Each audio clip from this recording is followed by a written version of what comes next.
야곱이 여호와께 대답하여 이르되 주께서는 못하실 일이 없사오며 무슨 계획이든지 못 이루실 것이 없는 줄 아오니 오직 한 말로 이치를 가리는 자가 누구니이까. 나는 깨닫지도 못한 일을 말하였고 스스로 알 수도 없고 헤아리기도 어려운 일을 말하였나이다. 내가 말하겠사오니 주는 들으시고 내가 주께 묻겠사오니 주여 내게 알게 하옵소서. 내가 주께 대하여 귀로 듣기만 하였사오니 이제는 눈으로 주를 배우나이다. 그러므로 내가 스스로 거두어 드리고 티끌과 제 가운데서 회개하나이다. 찾아보는 가장 장점이 있다면 그 장점은 의리예요. 의리 하나는 아주 끝내줍니다. 근데 그 슈렉보다 더 인기 있는 캐릭터가 있어요. 슈렉의 친구 당나귀 동키라는 이 친구입니다.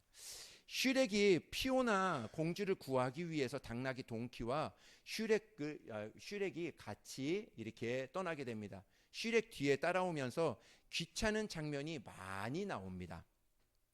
슈렉과 동키는 용암 위에 있는 다리 하나를 아슬아슬하게 위태롭게 잘 건너가고 있었습니다. 한 절반쯤 건너갔을 때 동키가 겁에 질려서 소리를 지릅니다. 와, 난 더 이상 못 갈 것 같아. 더 이상 안 될 것 같아. 그때 슈렉이 이렇게 이야기합니다. 넌 이미 절반이나 건너왔어. 건너왔기 때문에 우리는 충분히 건너갈 수 있어. 내가 건너온 절반은 안전했거든.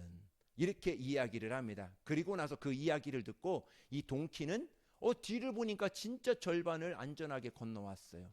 앞으로가 어떻게 우리가 걸어가고 어떻게 우리 앞날을 가야 될 것인가 하는 것을 이 애니메이션을 이렇게 찾으면서 생각을 하게 보았습니다.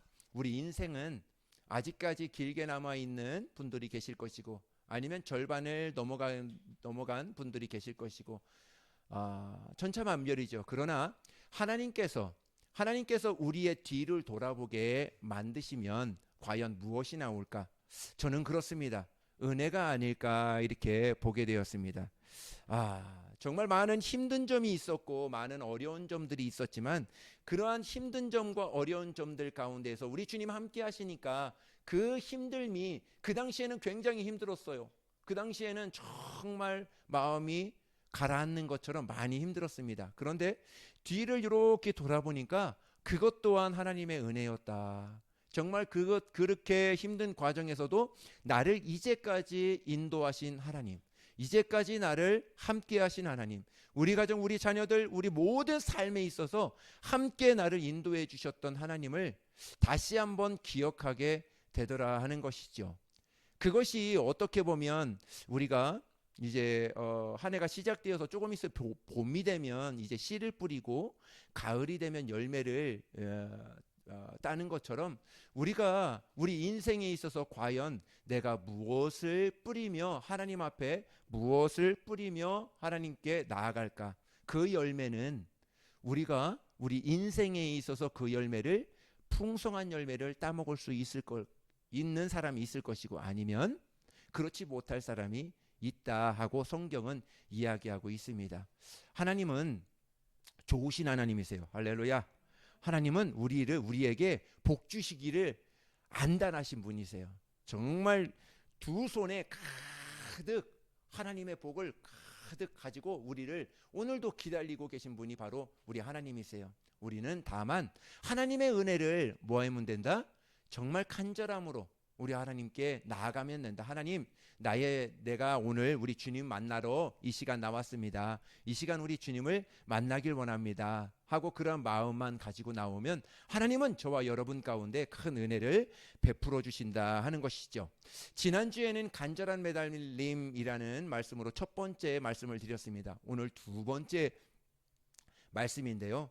지난주에는 전심으로 하나님 앞에 전심으로 가는 자, 그 사람이 복된 사람이다. 전심으로 하나님을 찾는 자, 하나님이 복되게 그 자에게 복을 내려주실 것이다. 정말 목숨을 다하고 힘을 다하고 내가 정말 어떠한 일에 있어서 그렇게 하나님을 사랑하는 자는 하나님께서 그를 기억하시고 하나님께서 그의 앞날에 그러한 모든 일들 가운데 하나님의 형통함을 부어줄 것이다. 이렇게 말씀을 드렸습니다. 오늘 말씀은 전심으로 가난한 마음으로 주님을 구하는 마음의 상태, 이 상태를 오늘 세 가지로 이렇게 이야기합니다. 전심으로 가는 마음의 상태가 과연 무엇일까? 첫 번째입니다. 자기 부인입니다. 자기를 부인하고 하나님을 의지하는 것이죠. 두 번째입니다. 권리 포기입니다. 하나님께서 나에게 주신 거룩한 은혜가 있는데 그 은혜를 내 것으로만 사용하는 것이 아니라 하나님이 나에게 주셨기 때문에 하나님의 의해서 쓰임을 받아야 된다. 하나님 앞에 그러한 마음으로 옆에 이웃을 도와주며 이웃을 섬기며 정말 그들에게 하나님의 사랑을 전해줘야 된다는 것이죠. 세 번째입니다. 주권 인정입니다. 주권을 인정하라는 거예요. 나의 주권이 과연 누구인가? 나의 주인이 과연 누구인가라는 것이죠. 내가 주인입니까? 저도 청년 때 예수 믿었기 때문에 그런 고등학교 때 중학교 때는 내 주목이 최고지 뭐 내 뜻에 의해서 막 내가 살면 되지 뭐 이렇게 살았던 사람이거든요. 근데 주님을 알고 나니까 아무것도 아니더라고요. 정말 감기를 한번 알아보세요. 그 감기에서 일어나려고 수없이 노력을 하지만 내 스스로 되지 않아요. 뭐가 있어야 되죠? 병원이 가야죠. 병원을 가서 또 주사도 맞고 약도 먹고 그렇습니다. 이와 같이 주권은 내가 무엇 하나 감기 하나 내 스스로 이겨낼 수 없는 어떤 면에서는 연약한 존재가 사람이거든요. 굉장히 강한 것 같고 박식한 것 같고 똑똑한 것 같고 하지만 사실상 무엇 하나 컴퓨터 하나 전화기 하나 이거 하나 없으면 제가 그래요. 제가 청년 때는 이게 뭐죠? 길 찾아다니는 거. 예, 내비게이션이 있기는 있었는데 그렇게 많이 없었던 것 같아요. 초반 때에는 그렇게 많이 없었어요. 없어서 지도를 가지고 찾아갔습니다. 주소 하나 딱 들고 찾아갔어요. 찾아서 여기 어디냐고 물어 하면서 지도 하나 찾아가면서 갔습니다. 근데 지금은 지도 갖고 가는 사람이 어디 있어요? 내비게이션 하나 가지고 그것도 핸드폰에 딱 실시간으로 어디 막히면 또 저쪽으로 인도해주고 이쪽으로 가라고 그러고 그럽니다. 근데 지금 핸드폰이 없이 내비게이션이 없이 어디를 찾아가라 하면은 저는 잘 못 찾아갈 것 같아요. 물론 어떻게 해서든지 찾아갈 수는 있겠죠. 근데 굉장히 많이 불편할 것 같아요. 정말 한 번에 1시간에 찾아가는 건 2시간에 찾아갈 수도 있고 여차하면 3시간에 찾아갈 수도 있고 막 그럴 것 같아요. 그와 같이 어떻게 보면 우리 인간은 똑똑해서 이런 것도 사용하고 저것도 사용하고 해서 많은 것들을 이용해서 하지만 만약에 그것이 없다면 과연 우리의 삶은 어떨까 하는 것이죠. 그런 거예요. 우리 주권이 하나님께 속해 있음을 나의 주권이 하나님께 속해 있음을 인정하는 것이 굉장히 중요하다는 것이죠.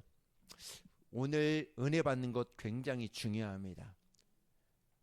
왜 그러냐면 오늘 은혜로 내일을 살아갈 수 있기 때문에 그래요. 그런데 반대로 오늘 은혜로 말미암아 내일의 걸림돌이 될 수 있다는 것이죠. 왜 그렇죠? 오늘 은혜 받았으니까 오늘 내가 하나님을 만났으니까 뭐 내일은 뭐 이렇게 가죠. 오늘 내가 기도 제목이 있어서 하나님 앞에 막 기도했어요. 하나님 앞에 예배했어요. 하나님이 응답해 주셨습니다. 그러니까 내 응답해 주셨으니까 오늘과 같이 내일은 그렇게 기도하지 않아요. 예배하지 않아요. 하나님께 매달리며 우리 주님 앞에 나아가지 않습니다. 그것이 어떻게 보면 오늘의 은혜를 내일의 축복으로 이어가야 되는데 오늘의 은혜를 내일의 축복이 아니라 걸림돌로 이어질 수 있다 하는 것이죠.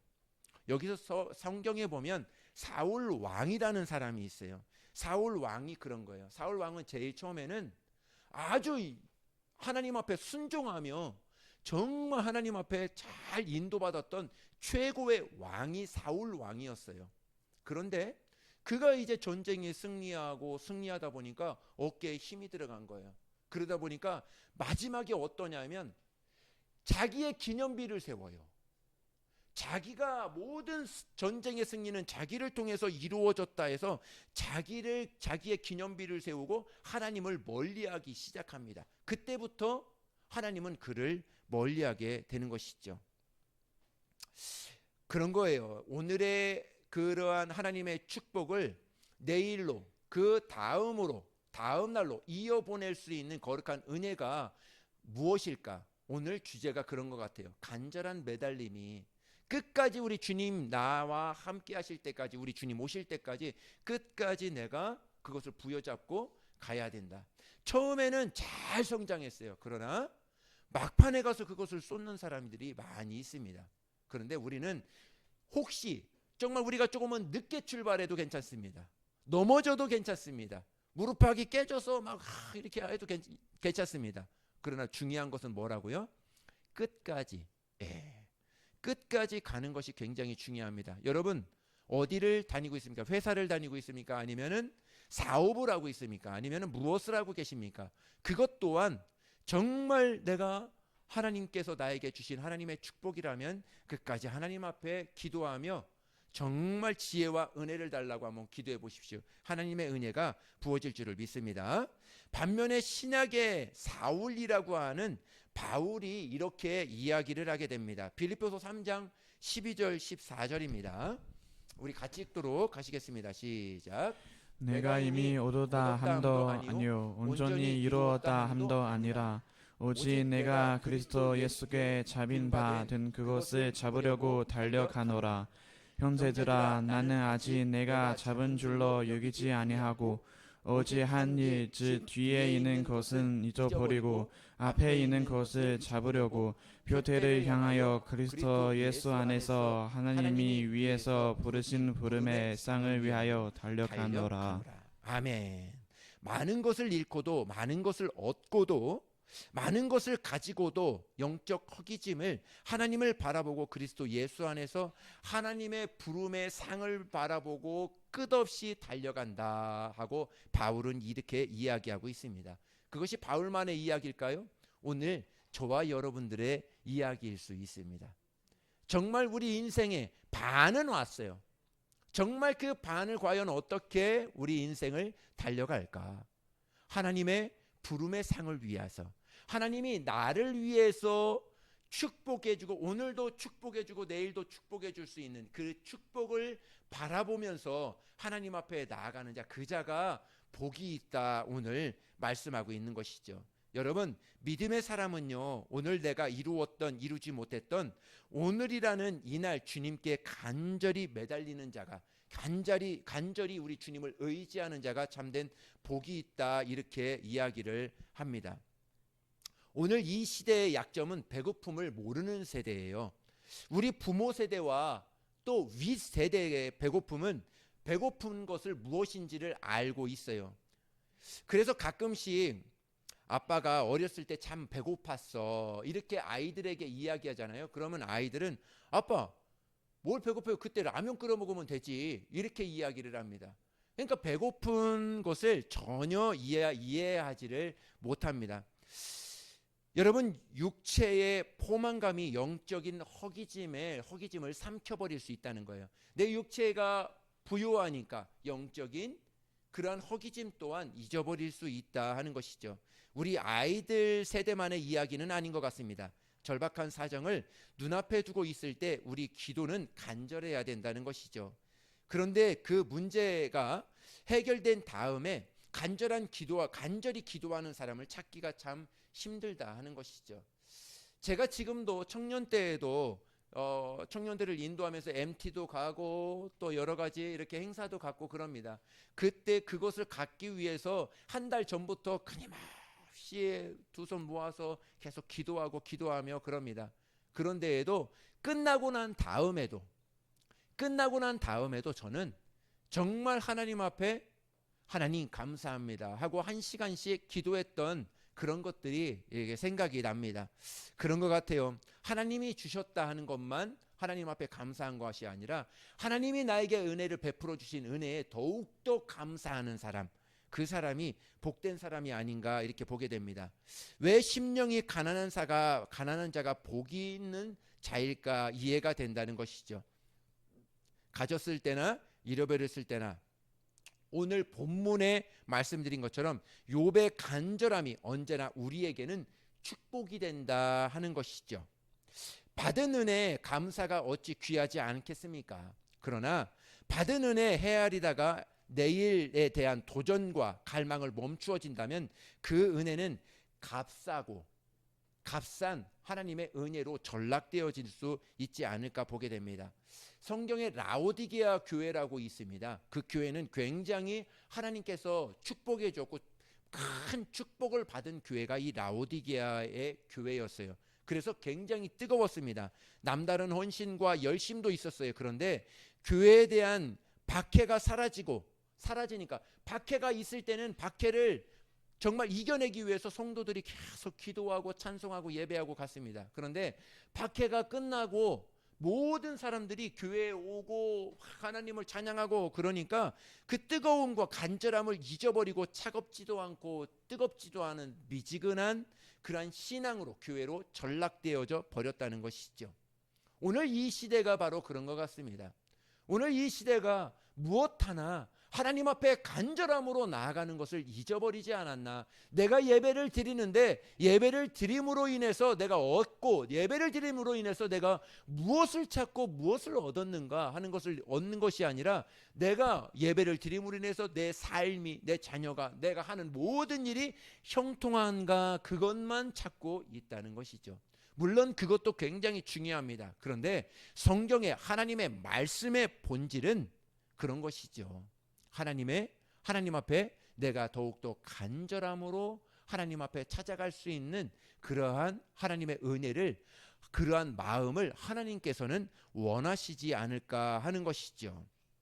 자기를 분별할 지혜가 없습니다. 영적 허기짐이 없습니다. 그러다 보니까 자기 영적으로 진단할 방법 또한 잊어버리게 됩니다. 주님은 이렇게 이야기합니다. 라오디게아 교회에게 너의 눈에 안약을 발라서 한번 보라. 내가 얼마나 초라한지, 내가 얼마나 불쌍한 자인지. 그런데 라오디게아 교회는 굉장히 크고 정말 튼튼한 거룩한 교회였어요. 정말 좋은 교회였어요. 근데 주님은 라오디게아 교회에게 뭐라고요? 너희 눈에 안약을 발라서 지금 너 자신들을 보아라. 너희 교회들을 보아라. 얼마나 초라하고 얼마나 너희들이 못났는지 보라는 것이죠. 그렇습니다. 오늘 잠깐 요 말씀만 하고 마치도록 하겠습니다. 여리고에 사는 부자 한 사람이 있었어요. 그의 이름은 삭개오라는 사람입니다. 꽤 부자였습니다. 그런데 그의 컴플렉스가 하나가 있어요. 뭐죠? 키가 작아요. 어른인데 키가 굉장히 작습니다. 남들이 가지고 있는 부와 명예와 권력을 다 가진 사람이 삭개오였어요. 근데 스스로 모든 것을 가졌다고, 부족한 것이 없다고 살고 있는데 언제부턴가 그의 한편 마음에는, 어느 날부터 한쪽 마음 구석에는 구멍이 뻥 뚫린 것처럼 황소바람이 들어오기 시작합니다. 허전한 거예요. 내가 이렇게 많은 것을 가졌는데, 이렇게 많은 부와 명예를 가졌는데 왜 나의 마음이 이렇게 허전할까 하는 그런 마음을 갖게 됩니다. 그러면서 그에게 이런 마음이 생각납니다. 떠오르게 됩니다. 나는 누구지?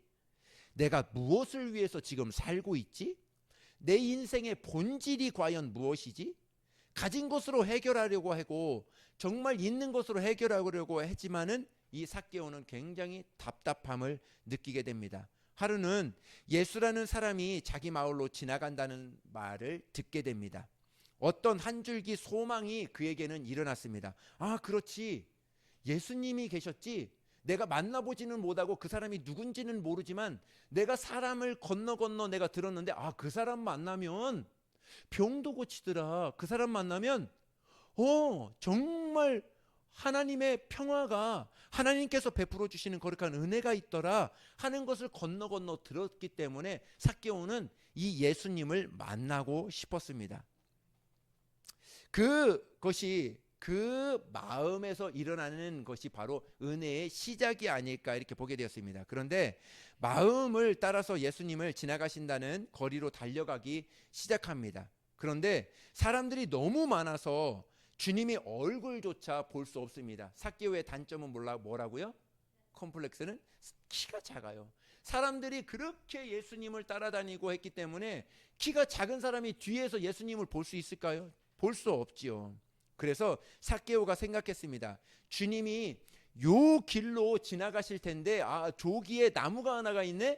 그 나무에 올라가면 주님을 볼 수 있겠다 하고 그렇게 생각을 하게 됩니다. 체면도 위신도 내려놓고 그 나무에 어린아이처럼 올라가기 시작합니다. 무엇이 삭개오로 하여금 체면도 내려놓고 철부지처럼 그 뽕나무 위에 올라가기로 마음을 먹었을까? 단 한 가지이죠. 예수님을 만나면 내 이러한 갈급함을 해결해 줄 수 있을 거야 하는 그러한 갈망이 그 안에 있었기 때문에 자신의 위신조차도 내려놓고 그 뽕나무 위에 올라가게 됐던 것이죠.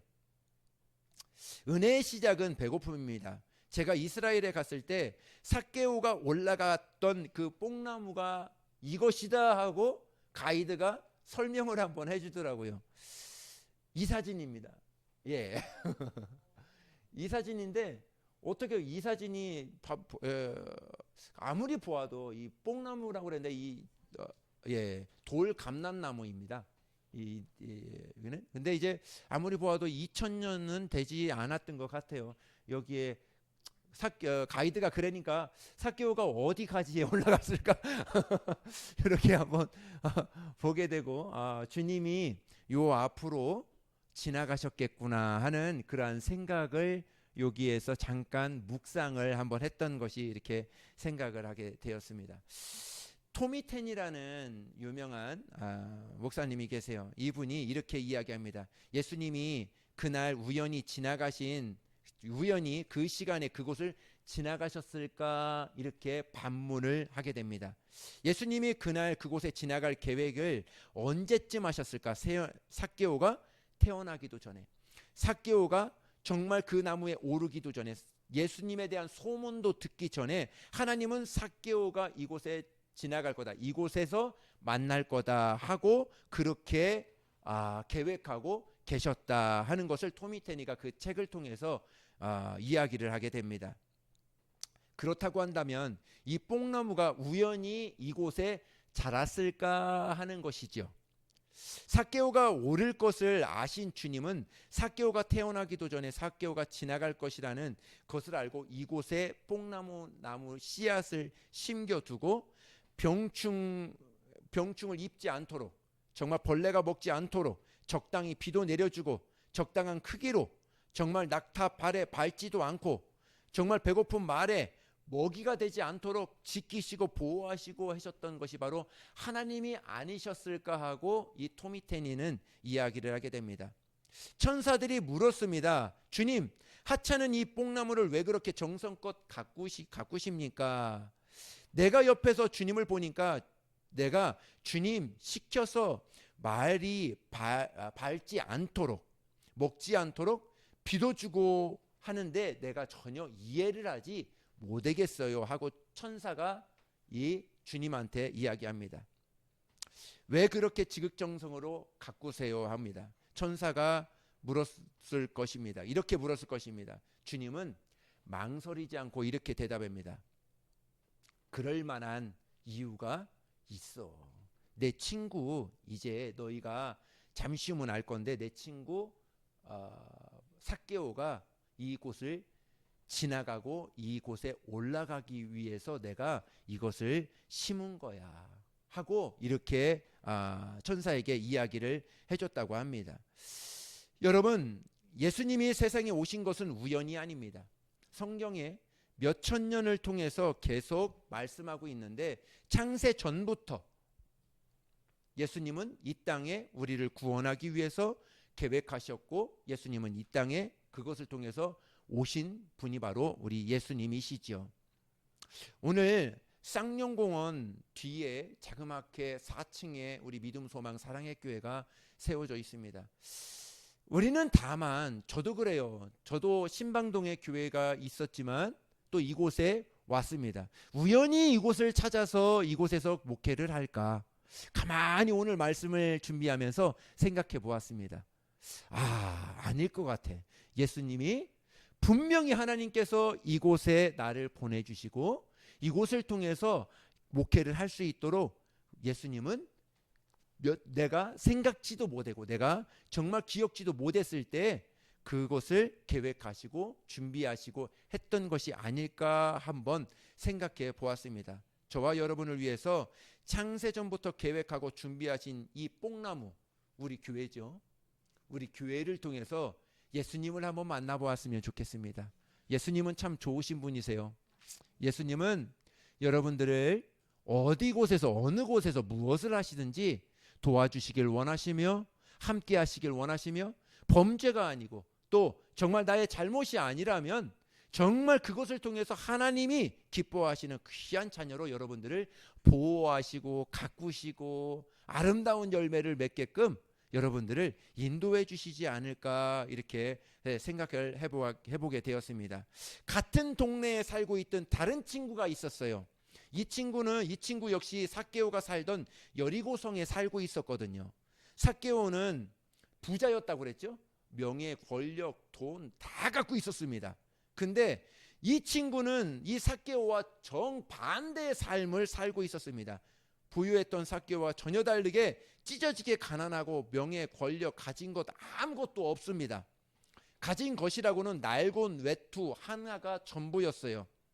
그리고 매일 남들이 데리고 와서 그곳에 앉혀서 접선해서 그 접선한 돈을 가지고 하루를 살아가고 있었던 사람이 바로 이 사람입니다. 그 친구 이름은 바디메오라는 사람이에요. 처음부터 이 친구의 이름이 바디메오였을까 하고 생각해 보았습니다. 아니었을 것 같아요. 바라는 이름은 아들이라는 뜻이에요. 디메오라는 이름은 부정한 자라는 뜻이에요. 여러분, 어느 부모가 너는 부정한 자야 하고 그렇게 이름을 지어주겠어요? 그죠? 바디메오는 다른 이름이 있었을 거예요. 근데 자꾸 옆에서 이 사람이 그 성문에서 자꾸 국어를 하니까 지나가는 사람이 너 바디메오야. 너는 부정한 자야. 너는 부정한 자야. 너 바디메오지? 바디메오지? 하면서 그의 이름을 자꾸 불러주다 보니까 부모의 이름을 잊어버리고 바디메오는 그냥 자기 이름이 바디메오인 줄을 그렇게 알고 살았던 것이죠.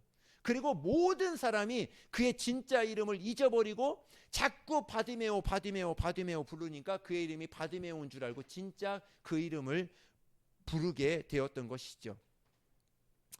그렇습니다. 스스로도 자신이 재수 없는 놈 인정하고 낙인 찍힌 그러한 자기의 정체성을 잃어버린 그러한 삶을 살아가게 되는 것이죠. 바디메오는 태어날 때부터 앞을 보지 못합니다. 중년의 고개를 넘어가면서 한 번도 빛을 본 적이 없습니다. 자신의 부모의 얼굴도 본 적이 없습니다. 다른 날과 마찬가지로 많은 사람들이 그곳에서 자리를 펼쳐놓고 그곳에서 구걸하라고 옮겨 놓습니다. 그런데 그날따라 다른 날과 다르게 정말 웅성웅성하는 거예요. 분위기가 심상치가 않습니다. 사람들의 마음에 여유도 없습니다. 사람들이 떠드는 소리가 정확히 무엇인지 모르지만 몰라서 지나가는 사람들에게 묻습니다. 뭐길래 그렇게 여러분들이 소리 지르고 여러분들이 웅성웅성하느냐 하니까 지나가던 사람이 짜증난 소리로 야 묻지 마. 너는 몰라도 돼. 너는 바디메오잖아. 너는 정말 부정한 자잖아. 너는 몰라도 돼 하면서 자꾸 이렇게 소외를 시킵니다. 그럴지라도 바디메오는 계속 묻습니다. 지나가는 사람이 과연 무엇이 있길래 그러냐 했더니 어느 지나가는 사람이 그냥 아무런 감정도 없이 그냥 하나 가르쳐 줄게. 그냥 예수가 이곳에 지나간대. 오늘 예수가 이곳에 지나간대. 이렇게 이야기를 합니다. 바디메오는 깜짝 놀랍니다. 그렇지. 자기도 들었거든요. 예수님이라는 사람이 눈먼 자도 눈뜨게 했대. 앉은 자도 일으켰대. 가난한 자도 부유하게 했대. 죽은 자 나사로도 살렸대. 그 이야기를 들었거든요. 지나가면서 거기서 구걸하면서 서로 친구들끼리 이야기하는 거를. 저분을 만나면 나도 일어설 수 있을 거야 하고 그 바디메오는 생각합니다. 자기가 눈을 이제 앞을 보지 못하니까 예수님이 어디에 계신지 어디에서 오시는지 알 수 있을까요? 모르지요. 그러나 이 바디메오는 절호의 기회를 놓치지 않습니다. 기회를 놓치지 않아요. 외투를 확 걷어치고 부르기 시작합니다. 예수님, 예수님, 예수님 하면서 부르기 시작합니다. 예수님이 이쪽에서 오는데 저쪽 보고 예수님, 예수님, 이쪽 보고 예수님, 예수님, 뒤를 돌아서 예수님, 어디에 예수님이 계신 줄 몰라요. 그러나 바디메오는 부르기 시작합니다. 예수님, 예수님이라면 나를 고쳐줄 수 있습니다. 예수님 만나면 내가 형통할 수 있습니다. 내가 예수님 만나면 평화를 누릴 수 있습니다 하고 팍 부르기 시작합니다.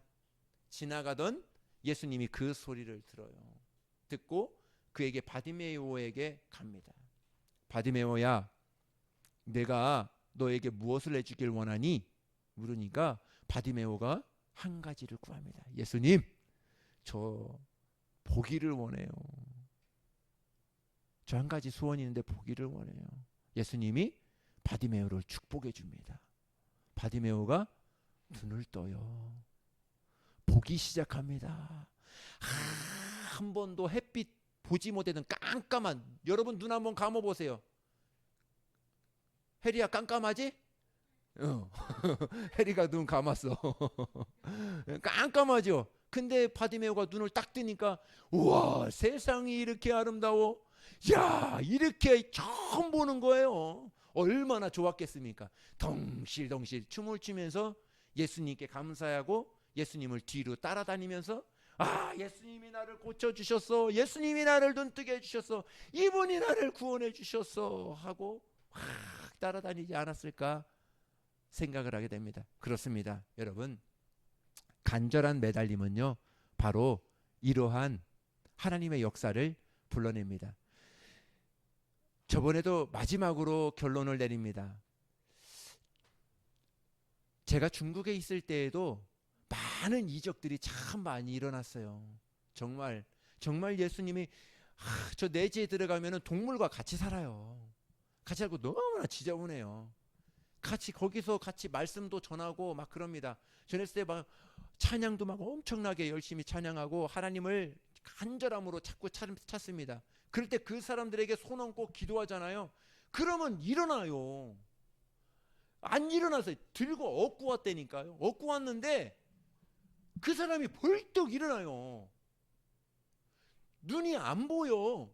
눈 여기다 손 얹고 기도합니다. 뭐가 보여요? 흐릿하다는 거예요. 저기 안개 낀 것처럼 흐릿하다는 거예요.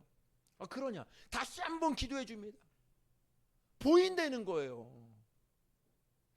과연 오늘 이 시대에 한국에서는 왜 그 일이 일어나지 않을까? 일어날 때가 일어날 수도 있죠. 일어나는 곳도 있습니다. 그런데 우리가 구하는 그것은 그곳과 이곳은 무슨 차이가 있을까? 저는 오늘 제목이라고 생각합니다. 간절한 매달림. 나도 그렇고 지금 당사자도 그렇고 내가 이거 불치병이라 너무 똑똑해서 탈이에요. 의학으로는 내 눈 고칠 수 없대. 의학으로는 내 안진병이 일어설 수 없대. 의학으로는 문둥병이 고칠 수 없대. 나병을 고칠 수 없대. 이러한 것으로 다 단정하고 그런 것으로 선을 그어놨기 때문에 일어나지 않을까, 그렇게 생각이 드는 것이죠. 여러분, 그렇습니다. 하나님은 내가 못하는 것을 하시는 분이세요. 내가 못한다고 하나님도 못하는 것이 아니에요. 하나님은 모든 만물을 창조하신, 나를 이곳에 보내주신 하나님, 오늘도 우리를 통해서 역사하실 것이며 오늘도 나를 통해서 무언가 이루시기를 원하시는 하나님, 그 하나님의 기대에 오늘도 내가 못하는 것 하나님 앞에 한번 기도해 봅시다. 내가 못하는 것 하나님만을 한번 의지하며 나아가 봅시다. 하나님을 정말 나의 구주로, 하나님 나의 주권을 인정하면서 하나님 앞에 나아가 봅시다. 그러면 하나님께서 정말 여러분들을 만나주시고 여러분들을 거룩한 형통의 길로 하나님을 진짜 만나는 거룩한 역사가 있게 될 것입니다. 여러분, 오늘 정말 삶이, 오늘 주시는 거룩한 은혜가 저와 여러분 가운데, 저와 여러분의 가정 가운데 있기를 예수님의 이름으로 축복합니다. 기도하겠습니다.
지금은 죽으시고 부활하사 하늘에 오르셔서 다시 오실 우리 주 예수 그리스도의 은혜와 독생자를 주신 하나님 아버지의 극진하신 사랑하심과 성령님의 감화감동 역사 안에 주 교통하심이 오늘도 간절한 사모함을 가지고 우리 주님을 찾아가기로 오늘도 결단한 우리 모든 성도들 위해 그 가정과 그의 삶과 또 그의 자녀들 가운데 이제로부터 영원토록 함께 있을지어다.